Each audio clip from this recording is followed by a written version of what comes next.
കനത്ത മഴയിലും ശബരിമലയിൽ വൻ ഭക്തജന തിരക്ക്. ഇന്നലെ വൈകിട്ടോടെയാണ് തിരക്ക് വീണ്ടും കൂടിയത്. മഴയത്തുള്ള ദർശനം ഭക്തർക്ക് വലിയ ബുദ്ധിമുട്ടാണ് ഉണ്ടാക്കുന്നത്. ഏതായാലും മഴയെ അവഗണിച്ചുകൊണ്ട് വലിയ മഴ കഴിഞ്ഞ ദിവസങ്ങളിൽ സന്നിധാനത്തടക്കമുണ്ടായിരുന്നു. പക്ഷേ തിരക്കിൽ ഒട്ടും കുറവുണ്ടായിട്ടില്ല എന്നാണ് നമുക്ക് മനസ്സിലാക്കാനും സാധിക്കുന്നത്. സുഗമമായ ദർശനം പക്ഷേ സാധ്യമാകുന്നില്ല. കാരണം മതിയായ സംവിധാനങ്ങൾ ഇതുമായി ബന്ധപ്പെട്ട അധികൃതർ ഒരുക്കിയിട്ടില്ല. മുന്നൊരുക്കങ്ങളൊന്നും ഉണ്ടായിട്ടില്ല. മഴ ഉണ്ടാകും എന്ന് അറിയാം, അല്ലെങ്കിൽ വലിയ തിരക്കുണ്ടാകുമെന്ന് പറയാം. കഴിഞ്ഞ ദിവസങ്ങളിൽ പറഞ്ഞതുപോലെ തന്നെ നമ്മളെല്ലാവരും കണ്ടതുപോലെ തന്നെ ഈ തിരക്ക് നിയന്ത്രിക്കാനുള്ള സംവിധാനങ്ങൾ പോലീസിൻ്റെ ഭാഗത്തു നിന്നും ഉണ്ടാകുന്നില്ല, ദേവസ്വം അധികൃതരുടെ ഭാഗത്തു നിന്നും ഉണ്ടാകുന്നില്ല എന്നതാണ് യാഥാർത്ഥ്യം. അതേസമയം തന്നെ ചില പരിഷ്കാരങ്ങൾ, തിരുപ്പൂർ മോഡൽ പരിഷ്കാരങ്ങൾ ഒരുക്കിയിട്ടുണ്ടെങ്കിലും അതൊന്നും പ്രായോഗികമല്ല എന്നുള്ള വിമർശനങ്ങളും പ്രായോഗികമല്ല എന്നുള്ള ആ ഒരു യാഥാർത്ഥ്യവും നമ്മൾ കണ്ടതാണ്.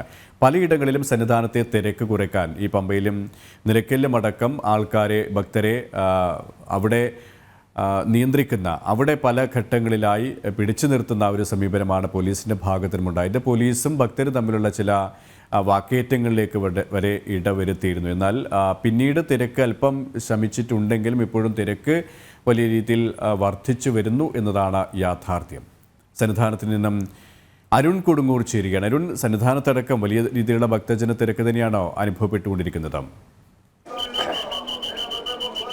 തീർച്ചയായും ഇന്ന് രാവിലെ മുതൽ തന്നെ വലിയ രീതിയിലുള്ള ഒരു ഭക്തജന തിരക്ക് അനുഭവപ്പെടുന്നു. ഇന്നലത്തെ ആ അവസ്ഥയ്ക്ക് ഒരു മാറ്റം വന്നിരുന്നത് തീർത്തും തിരക്ക് കുറയുന്ന ഒരു സാഹചര്യമായിരുന്നു ഉണ്ടായിരുന്നത്. പക്ഷേ ആ ഒരു പ്രതിസന്ധിക്ക് അല്ലെങ്കിൽ ആ ഒരു വലിയ രീതിയിലുള്ളൊരു പ്രതിസന്ധി ഇന്നലെ വൈകിട്ടോടെ ഉണ്ടായിരുന്നു. വലിയ തിരക്ക്, മരക്കൂട്ടത്തടക്കം തീർത്ഥാടകരെ നിയന്ത്രിക്കേണ്ട ഒരു സ്ഥിതിവിശേഷമായിരുന്നു ഉണ്ടായിരുന്നത്. പക്ഷേ ആ തിരക്ക് പൂർണ്ണമായും സന്നിധാനത്തേക്ക് മാറുന്ന ഒരു അവസ്ഥയിലേക്ക് ഉണ്ടായിരുന്നു. അതിന് ഏറ്റവും പ്രധാനപ്പെട്ട കാരണം ഇന്നലെ വൈകിട്ട് ദർശനം നടത്തുന്ന ആളുകൾ നെയ്യഭിഷേകം നടത്തിയതിനു ശേഷം മാത്രമായിരിക്കും സന്നിധാനത്തു നിന്നും ആ ഒരു തിരക്ക് സന്നിധാനത്ത് സ്വാഭാവികമായിട്ടും അനുഭവപ്പെടാനുള്ള ഒരു സാധ്യതയുണ്ട്. ഇത് മുന്നിൽ കണ്ടുകൊണ്ട് മരക്കൂട്ടത്തടക്കം തീർത്ഥാടകരെ വരിയായി വിടുന്ന ഒരു സാഹചര്യമുണ്ട്. അതോടെ തന്നെ ക്യൂ കോംപ്ലക്സുകളിലടക്കം അവരെ പാർപ്പിച്ചതിന് ശേഷം മാത്രമാകും സന്നിധാനത്തേക്ക് കടത്തിവിടുക. എന്തായാലും തിരക്കിന് നേരിയ ഒരു കുറവ് ഇപ്പോഴുണ്ട്. പുലർച്ചെ നട തുറന്നപ്പോൾ മുതൽ തന്നെ വലിയ ഒരു ഭക്തജന തിരക്കായിരുന്നു അനുഭവപ്പെട്ടുകൊണ്ടിരുന്നത്. ആ ഒരു തിരക്കിന് നേരിയ ഒരു കുറവുണ്ട്. ഏതായാലും 18-ാം പടി കയറിയെത്തുന്ന തീർത്ഥാടകരുടെ എണ്ണത്തിൽ ഗണ്യമായ ഒരു വർധന ഉണ്ടായി എന്നതാണ് ഇപ്പോൾ ഏറ്റവും പ്രധാനപ്പെട്ട ഒരു കാര്യം. കഴിഞ്ഞ ദിവസങ്ങളിലെല്ലാം തന്നെ സമാനതകളില്ലാത്ത ഒരു നിയന്ത്രണങ്ങൾ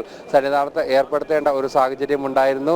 പമ്പയിലും നിലയ്ക്കലും എല്ലാം തന്നെ ഒരു വലിയ നിയന്ത്രണങ്ങൾ ഏർപ്പെടുത്തിക്കൊണ്ട് മുന്നോട്ട് പോകേണ്ട ഒരു സ്ഥിതിവിശേഷമെല്ലാം തന്നെ ഉണ്ടായിരുന്നു. ആ പ്രശ്നത്തിന് ഒരു പരിഹാരം കാണുക എന്നതായിരുന്നു ഏറ്റവും പ്രധാനപ്പെട്ട ലക്ഷ്യമായി കരുതുകയും ചെയ്തിരുന്നത്. പക്ഷേ ഇപ്പോഴും വിവിധ വകുപ്പുകൾ തമ്മിലുള്ള ഏകോപനമില്ലായ്മ ഇവിടെ ഏറ്റവും വലിയ വിലങ്ങുതടിയായി, വെല്ലുവിളിയായി നിലനിൽക്കുന്നു. ദേവസ്വം ബോർഡ് പ്രസിഡന്റ് അടക്കം സന്നിധാനത്ത് കഴിഞ്ഞ ദിവസം ക്യാമ്പ് ചെയ്തുകൊണ്ട് ഈ പ്രശ്നങ്ങൾ പരിഹരിക്കാനുള്ള ശ്രമങ്ങളൊക്കെ നടത്തിയിരുന്നു. പക്ഷേ അത് ഒരു പരിധിവരെ മാത്രമാണ് ഇപ്പോഴും പരിഹരിച്ചിരിക്കുന്നത്. പോലീസും ദേവസ്വം ബോർഡും രണ്ട് തട്ടിൽ നിൽക്കുന്ന ഒരു സ്ഥിതിവിശേഷമാണ്.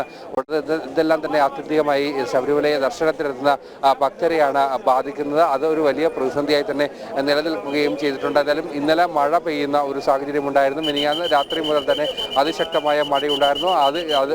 അതുമൂലം തന്നെ ഇന്നലെ തീർത്ഥാടകരുടെ ഒരു തിരക്കിൽ കുറവുണ്ടായിരുന്നു. 80,000-ഓളം തീർത്ഥാടകരാണ് ഇന്നലെ സന്നിധാനത്തേക്ക് ദർശനത്തിന് എത്തിയത്. ഇന്നും അതിന് സമാനമായ രീതിയിലുള്ള ഒരു തിരക്ക് സന്നിധാനത്ത് അനുഭവപ്പെട്ടുകൊണ്ടിരിക്കുകയാണ്. ആ ഒരു തിരക്ക് വരും മണിക്കൂറുകളിലും തുടരാൻ തന്നെയാണ് സാധ്യത. എന്തായാലും ക്രമീകരണങ്ങളുടെ കാര്യത്തിൽ തന്നെയാണ് ഏറ്റവും വലിയ വീഴ്ചയായി നിൽക്കുന്നത്.